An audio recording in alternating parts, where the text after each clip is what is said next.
Hey book lovers, Kaylee here, and welcome back to the Enchanted Library. It is March, which means I can go over all of the books that I read in February, and that includes the books that I read for the ReaD&Dathon, which was so much fun. I do have a vlog up, so go ahead and click the card above me if you want to check out the vlog. It is a long one, but if you watch it on 2 times the speed, it's not quite as long. But it was a lot of fun, and I'm so excited to do Campaign 2 later on this year, which more details will come later. But in the meantime, let's talk about the books specifically. And the first book that I have here is actually one that I read for my Enchanted book club that I have going every month now with my friends. And we read All the Light We Cannot See by Anthony Doerr. So if you want to actually hear all of my full in-depth thoughts about this book, go ahead and click the link above me here, so then that way you can watch the live show and hear what I had to say and what my friends Jess and Shannon had to say as well. We have a lot of fun chatting about books, so I'm very excited to continue on with the book club. So this book follows along 2 timelines and 2 different points of views, well actually way more than 2 different points of views, and I really love historical fiction, so I had very high hopes for this book, particularly because it also won a Pulitzer Prize, and I've had it on my physical TBR shelf for a few years now. Like, I purchased this book a while ago and I finally got to it, but it fell very flat for me, unfortunately. Every time that I went to pick up this book, it was a little bit dreaded. So I unfortunately did only give this about a 2-star on Goodreads. I do appreciate how long it took him to write the book. I know it took him about 10 years, but there was a lot of cohesion that was lost in the story. The characters didn't really play out as believable necessarily, but also as just people. I just could not get connected to anybody in this story. There were a few points where it was fluffy writing and some pretty words that were put in, but for the most part I was sort of just powering through this book to finish it so we could discuss it on the live show. But I do have a lot more thoughts on that. There were a couple of things that I did enjoy, particularly about the young girl, Marie, who was focused on in this story. Her being a blind girl and learning how to actually adapt to walking while blind. I really liked that part of the story. And I also liked the more present day side of the story, but other than that, I didn't have a whole lot of enjoyment with this book. If you don't know what it's about, it's basically following along in the 40s during the war in Paris, and it's about this father and daughter who are entrusted with either the real or fake version of this gem, and they have to take it out of Paris before everything gets infiltrated by the Germans. And they end up going to this little enclosed town. They basically are just trying to survive in that climate. And then we also follow a young German soldier named Werner and his journey from being a young boy who really enjoys radios into becoming an actual full-fledged German soldier who is helping to find all of these rebels that are sort of transmitting radio waves and connecting to each other that way and trying to shut them down. And it's how their stories sort of intertwine but are also separate, and the different views of the war from their 2 points of views. So that is the essential premise. Definitely is beloved by a lot of people, but unfortunately it did fall flat for me, but check it out if that sounds like something that you would be interested in. And then moving on to the books that I read for ReaD&Dathon, the first book that I have here is Talking as Fast as I Can by Lauren Graham, and this is a memoir.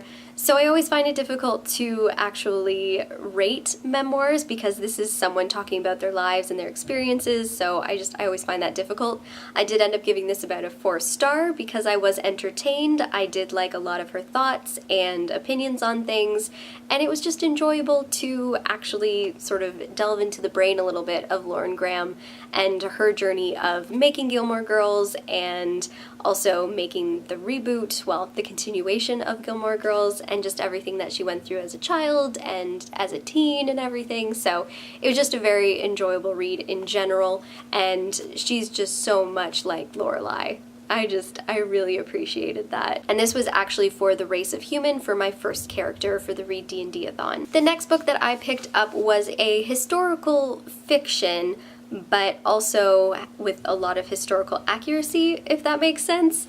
And that's Victoria by Daisy Goodwin. And I read this again for ReaD&Dathon for my first character, and that was for the class of Bard. So a book that had a movie or television adaptation, and this definitely had a movie and a TV adaptation because it's all about Queen Victoria and her life from growing up to, I'm not going to say where it ends, but it ended at a very good point in her life that I think would work very well as an ending, but also as a beginning in a way. It takes a lot from true history because she did keep journals basically every night for her whole life, and there's a lot of stuff to draw from on that.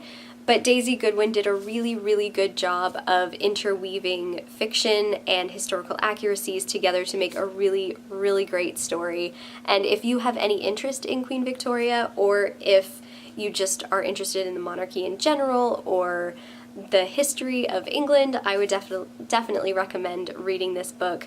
I think this one I gave a 3.75 or 3.5 out of 5 stars on Goodreads because I did enjoy it a lot. And even though I say that I enjoyed it a lot, you might be surprised if I don't give things more 4 and 5 stars, but I really, really reserve 4 and 5 stars for ratings.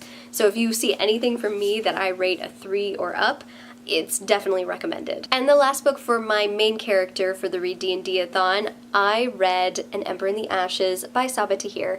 And technically this is a reread, but it did satisfy the chaotic good alignment that I had for my character, and that was to read a book about rebels or rebellion. And I read this when it initially came out. I do still have the original cover book on my shelves, and I just didn't remember a whole heck of a lot about the story, to be honest.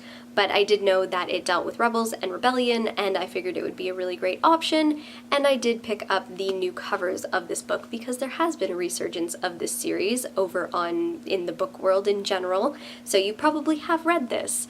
But this book in particular, like I said, I didn't quite remember everything, so rereading it, it was basically like reading a new book, and I did enjoy it, but not as much as I feel like I remember having enjoyed it the first time that I read it, if that makes sense. The two main characters, this time around I definitely was more interested in Elias's character as opposed to Leia's character, or Leia's character, I don't know how to pronounce her name, because I just feel like Elias's character was a lot more well realized. If you don't know what this book is about, it essentially follows a girl, Leia, and her brother ends up getting taken into custody, and she wants to go on a mission to basically get him out. And when she does that, she uncovers this rebellion that is going against the main governing body in this world.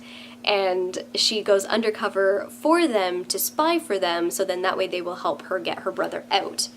And on the other spectrum of things, we have a soldier named Elias, and he is in this world being trained so then that way he can be essentially what everybody hates, like all of the scholars hate, but all of the warriors love, and he essentially wants out. So their two lives are sort of running parallel in the same area, in the same vicinity, but they are leading to very different lives. But I did give it about a 3 stars on Goodreads just because I enjoyed it. I just didn't love it as much as I wish I had and what I had anticipated. And moving on to the last book that I read in February, it was for my second character for the ReaD&Dathon, but I did not finish this book in time for it to count for the ReaD&Dathon, but I did still finish it in February, and that was The Smoke Thieves by Sally Green. And this book I was reading because I had rolled for the race of elf, and that was to read a high fantasy, and I picked this book because it's a high fantasy, so it is a bigger book, but it's a YA, so I figured it would be a rather quick read. And when I had first heard about this book, it was described to me as Game of Thrones, but for YA, and I was pretty on board for that because I do like Game of Thrones. I like the intricacy of a high fantasy, and I read a lot of fantasy, so this just really stood out to me. But for it, again, I would say it was about a 3 to a 3.5 star read. So what this book covers is multiple points of views and very different perspectives and very varied perspectives. So anytime you were reading someone else's point of view, you knew who you were reading because they were all so different and they all had such strong voices, so I really appreciated that about this book. And the story itself was really intriguing, and this is only the first book in a series, so there is a lot to happen in this coming series. So this book was full of a lot of build-up. The majority of what really happens in this story is character introduction and setting up plot points, but there are some very graphic elements. Like even in the second chapter, there was some graphic elements in regards to an execution. And this world is broken up into 3 different areas. You have Brigand, you have Savant, and you have Pretoria. And Brigand and Pretoria are really the main focuses of this part of the story, and an impending war essentially that could be coming to them because there is some power-hungry people. I mean, when you have 2 different kingdoms, of course there's going to be some power-hungry kings that want to have everything. So this definitely sets up for a pretty intense battle. One thing that I will say with this book is that there were a couple of things that were rather repetitive, but you do have some good representation in here as well, which I really appreciated. I just hope that going forward in the series there is a lot more action as opposed to telling after the fact. That is one issue that I had with this book. A little more tell and a little less show is what I found with this book. So I'm hoping as we progress with the series that there's going to be a lot more action that you get to be a part of and that it's a little bit less repetitive. But I will still be continuing with this series and would still recommend. Alright, so those are all of the books that I read in February, and I would love to know if you participated in ReaD&Dathon or if you're going to be staying tuned to see future campaigns to participate in those. Also, let me know if you have read any of these books. I know pretty much everybody probably has read An Ember in the Ashes, but if you have read any of these books or you want to share your thoughts on them, definitely leave a comment down below because I do love reading what you have to say about the different books. And as always, be sure to like this video if you did, subscribe to my channel for more content because I do put out new videos every weekend, and until next time, keep reading.